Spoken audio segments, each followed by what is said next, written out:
Welcome to the show. Over the past few weeks, the entertainment industry has been rocked by the Harvey Weinstein scandal. Stories exposing his alleged abuse have flooded the media, and dozens of women, including many of Hollywood's biggest stars, have claimed that Weinstein assaulted them. This week's Entertainment Weekly cover story takes an in-depth look at the fallout from the scandal. But I wanted to learn more about how Weinstein was able to operate with impunity and how this scandal will ultimately impact the entertainment industry. So earlier this week, I sat down to discuss this with writer and comedian Corinne Fisher, senior entertainment editor at The Daily Beast, Kevin Fallon, and host of EW Morning Live on SiriusXM and Bingeworthy, Jessica Shaw. Take a look. Harvey Weinstein's poor behavior, horrific behavior, was an open secret in Hollywood for decades. Why was he finally nailed now? Well, this was a story people were trying to get for so many years. Right. I mean, the New York Times got that first story, and and I'm curious to know what you guys think. I think this became as big as it did. 2 words, Ashley Judd. Mm-hmm.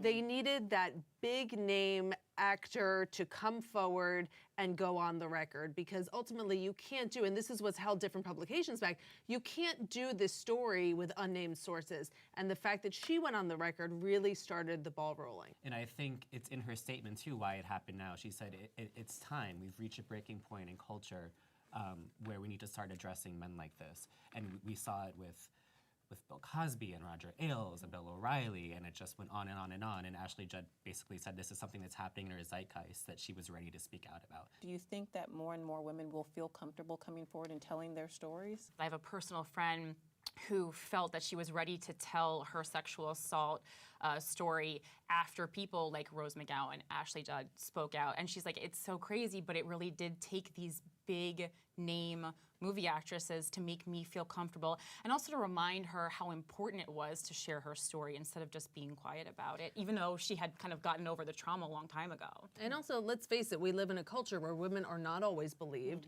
and the story tends to turn around on them. Well, what did you do? Did you invite this? And there's, what a lot were you wearing when you showed up at the hotel room? And the fact that has not been the tone of this story. The tone of this story is, we believe you. We stand with you, and I think that has made it a lot more just a better environment. Who were you supposed to tell if you did want to come out and speak up against Harvey Weinstein? They played that clip over and over again of like Courtney Love, what was it, like 2005? Right, yeah. On a runway, but of course, it's Courtney Love, so no one's gonna believe her because they're like, it's Courtney Love, she's on drugs. Right. But that goes along with like people just not believing women because of something about them, because they dress a certain way, because they have, too many drinks sometimes. But even beyond people maybe not believing what Courtney Love was saying, it went along with this whole Harvey Weinstein as a pop culture joke situation. And I think that was part of the big issue, is that not only did people know what was going on, they treated it as some sort of institutionalized comedy bit. Right, Seth MacFarlane joked about it at the Oscars, and it got groans, but it was still a punchline. That's just Harvey, he's in his bathrobe waiting for you. And I think the most of the things were this, masturbating implant, bathrobe, massage things that I think it's easier for us to overlook, but on that list there were just at least 1 or 2 just rapes that I saw, and we're calling it sexual assault, and I think it's important to be like, no, he raped more than one person. So you think having more women in positions throughout Hollywood will help this situation at all? Yeah, I think of course. absolutely. And I think everyone should read Britt Marling's piece, and and she's a wonderful writer and an actress, and she wrote a great piece in The Atlantic about that, just how you can't look away of the financial aspect of this story. He made money, so he was allowed to do things, and that goes through sports, that goes through politics, that goes through every big industry. If there were women at the top writing the checks and saying, you know what, I'm going to give you a deal, or I'm not going to give you a deal, I have a feeling that would be different. There are allegations against James Toback and Roy Price, but do you see more men losing positions of power, losing jobs because of this? I think the danger, and everyone is from Oprah to Emma Thompson have spoken about this, is if we just erase Harvey Weinstein's name from all those marquees in Hollywood, that people will all suddenly forget that this is a systemic issue. And we have a very short pop culture attention span. Yeah. And there's a real danger of that happening. So I think while we're in the immediacy of this controversy and scandal and all talking about it, that's when this, not to call it a witch hunt, but that's when this unveiling of these predators has to be happening now, while we still have, unfortunately, the attention span to do it. Thanks again to my guests. We'll be right back.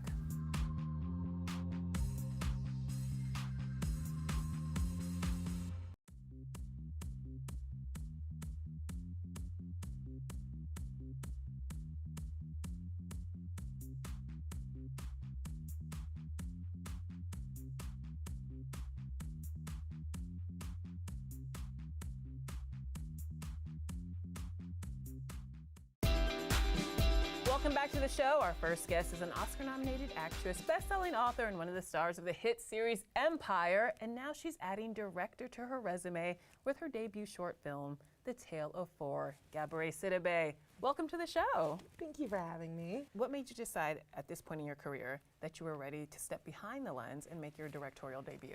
You know what? Like the theme of my entire career, I didn't realize I was ready to be an actor until I got an audition. And I didn't realize that I was ready to be a director until Refinery 29 asked me if I wanted to be a director. And I actually said no because I didn't believe that I was smart enough to do it. I didn't believe that my opinions were valuable enough to share. I know this is a strange thing, but like, you know, I mean, you're a black woman, you know how many cues you get from the world telling you that you are nothing, or that like everything that you are is very much diminished by everything that everybody else is, you know? And so I actually did the film for my my producing partner, Kia Perry. She had this idea, and I knew that I could say no for myself, but I couldn't say no for her. You couldn't let her down. I couldn't let her down, and in this strange way, doing it for her allowed me to do it for myself. I want to talk about this song that this film is centered around. It's a Nina Simone classic. It's a very short song. I think it's like I feel like it's less than 3 minutes. And in it, she speaks about Aunt Sarah, who's an abused woman, Sophronia, who's mixed race, Sweet Thing, who is basically a sex worker, and Peaches, who is a mad as hell revolutionary. And in just, you know, less than 3 minutes, she builds an entire world, an entire universe around these four women. And so it was kind of very easy to build a 23-minute film around these four women. And what happens is, we still want more. I was shocked to realize that only 4% of the top 100 films in 2016 were directed by women. Are you hoping initiatives like this will change that, will help impact this male-dominated industry? Absolutely, and it's even less for women of color. And so you're missing out on so much more of the world because like what 4%, and that means that 96% are all men. Right. But we know that that's not the way the world works. They diminish us, and they tell us we don't have a voice, so we have to find our own voice, and we have to be louder and louder. Has this sparked any more directorial ambitions? Have you been bitten by the director's bug? Do you want to do more? Yeah, I definitely want to direct more. And what I want to do is I want to write screenplays, and I want to write more of our stories because we're still 4%. It's and true. I want to do more. I think you should direct a film about your days as a phone sex worker. I really do. I feel like it could be your Channing Tatum Magic Mike moment. I feel like it could be a great hit. You don't? That is not exactly an idea that I don't have. Yes. No, that would be great. I was literally a phone sex operator the day before I started filming my first film. Really? Literally, like I took off from work so I can go to the audition. And so, and the only That's people even that better. I know, it was really great. In fact, I did one more shift after getting the part in Precious. I did one more shift, and then like in the middle of my shift, I was like, what am I doing? I like flipped the desk, walked out. But like, and it was like when the movie was first coming out, like one big interviewer knew and wanted me to tell the story, and I was like, no, I'm not gonna let you tell my story. I'm gonna do it. Can you give me your voice? Because I heard you had to you had to master sounding 100% Caucasian, petite, and blonde. What does that sound like? Which is not, I actually chose to be, I did have a blonde voice, but I chose to be brunette. Honestly, you should hear me order room service. Hi, good morning, how are you? I'd like 2 scrambled eggs. And like I'm in the room and people were like, is the voice sexy over the phone? I'm like, what are you talking about? Like I just naturally go into. I love it. Yeah. Thank you, Gabby. Thank you so much for being here. The Tale of Four is available now to stream on Refinery 29 as part of their Shatterbox anthology series. Check it out.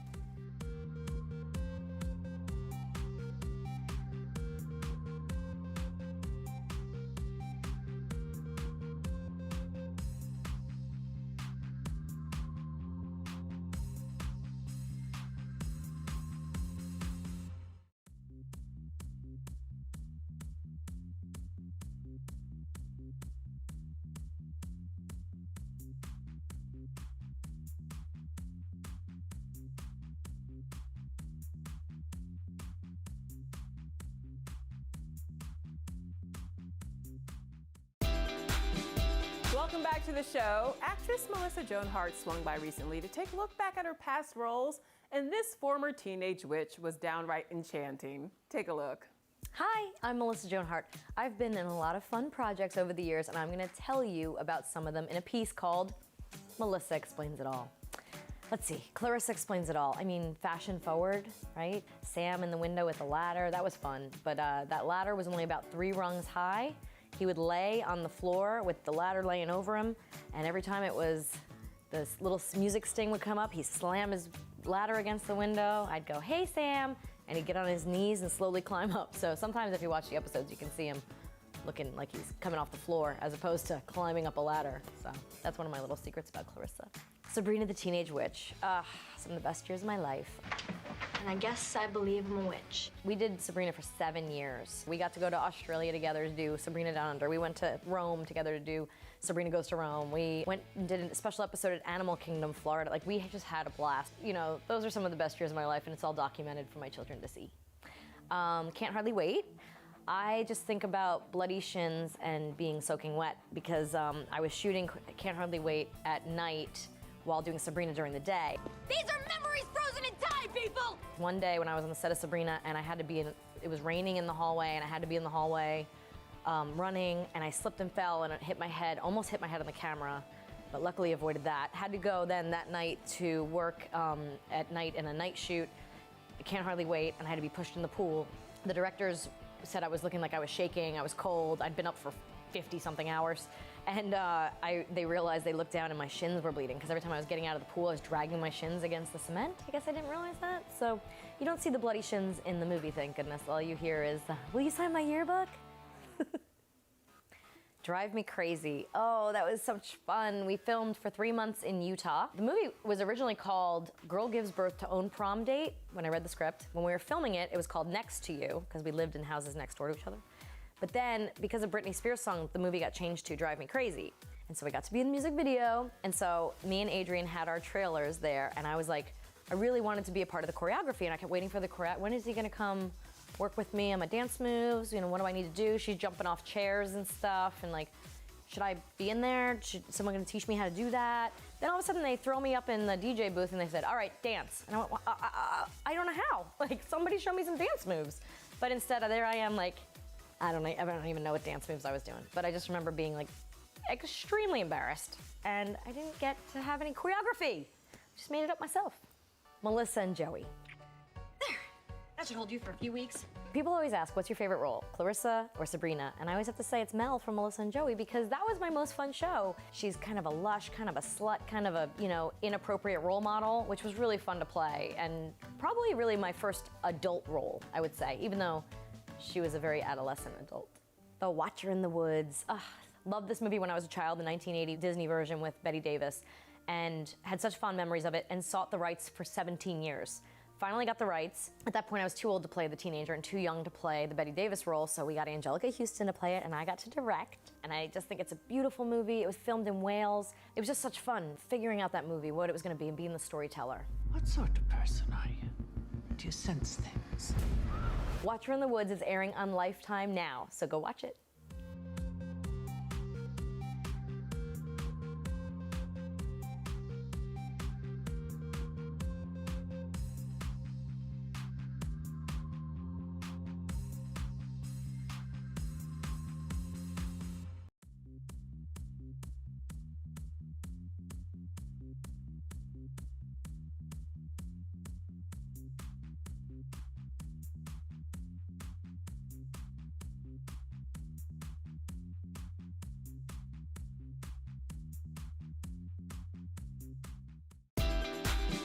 Welcome back. I'm here with the stars of the new film, Professor Marston, and the Wonder Women, Rebecca Hall, Luke Evans, and Bella Heathcote. Welcome. Thank you. Thank you so much for being here. So off camera, we were talking about just how complicated Wonder Woman's backstory is. I had no idea. Did either of you all know?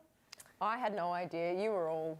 I did, but only a couple years prior, because there was an article in the New Yorker that I happened to read, and then I was so bowled over by it. Aside from the kind of the quote-unquote sort of scandalous secret side of their personal life, there was also the fact that Wonder Woman was written by not a comic book writer, but a psychologist who was a very serious feminist who wrote it as propaganda for boys and men to try and teach them to respect female authority, because he believed that women should and could rule the world and make it a more peaceful place. And when I found that out, I was like, hang on a minute, I need to get back on the Wonder Woman comments. That's right. And realize how much these three, and him being a male vocal feminist in the 20s and 30s was quite sort of forward-thinking. He was quite a modernist. This film is extremely progressive, and one of the things that's particularly progressive is the relationship that the professor has, the polyamorous relationship he has with the two loves of his life. What drew each of you to this project? For me, it was really the sense that, you know, when you start reading this script, you sort of, you know, Professor Marston develops crush on young girl in student. You think, oh, okay, I've seen this before. You know how this is going to go, and do I really want to play the downtrodden wife who's going to go, no, don't have an affair? And or then the one who 2 pages later, exactly, who suffers in silence. 2 pages later, she's going, okay, let's take her out for a drink.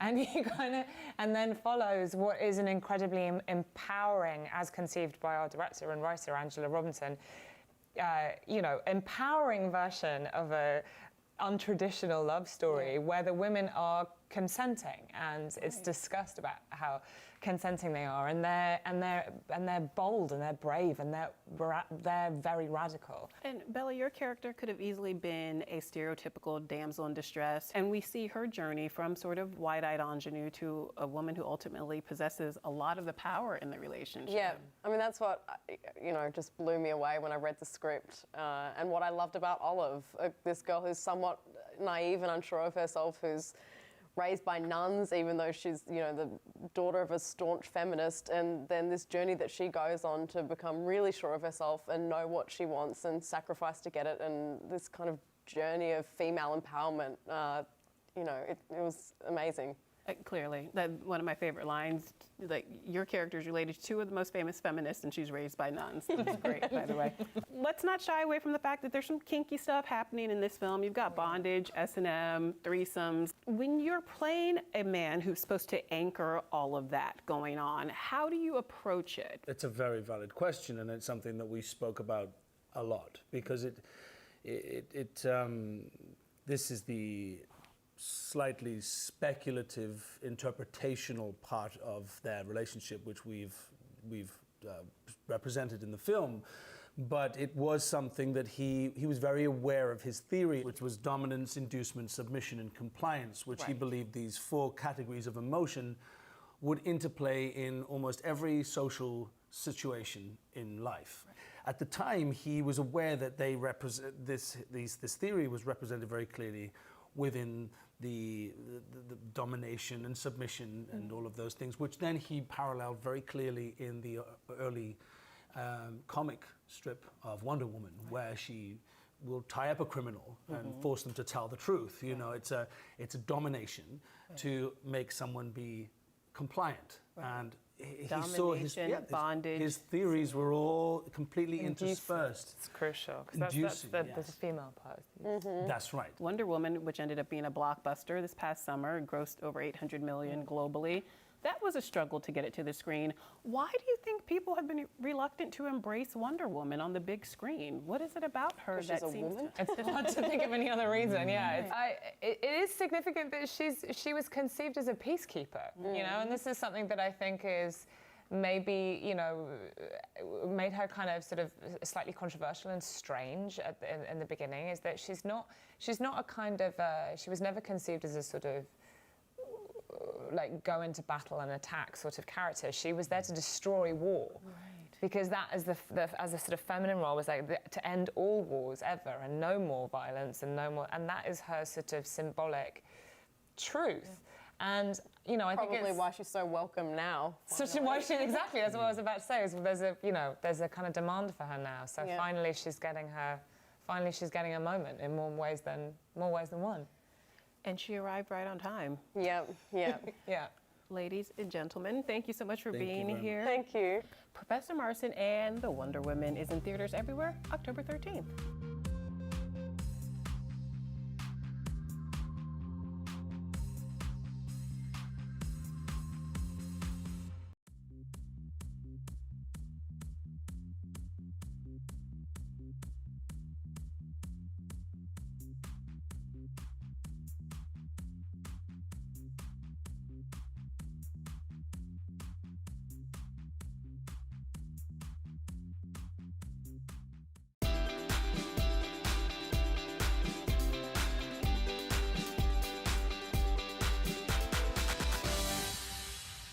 Welcome back to the show. Comedian Jermaine Fowler stopped by to make a case for his sitcom Superior Donuts, and his visit was quite the tasty treat. Take a look.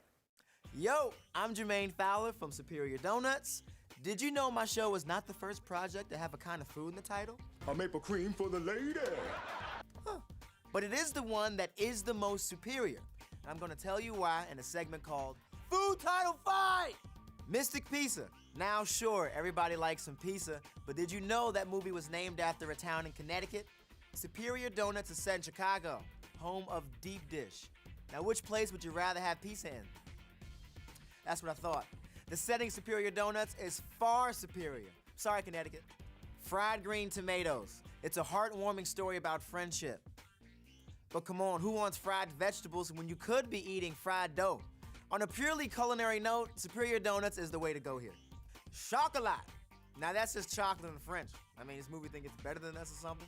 I mean, get over yourself, man. It's just chocolate. I mean, watch Superior Donuts. It's way less full of itself.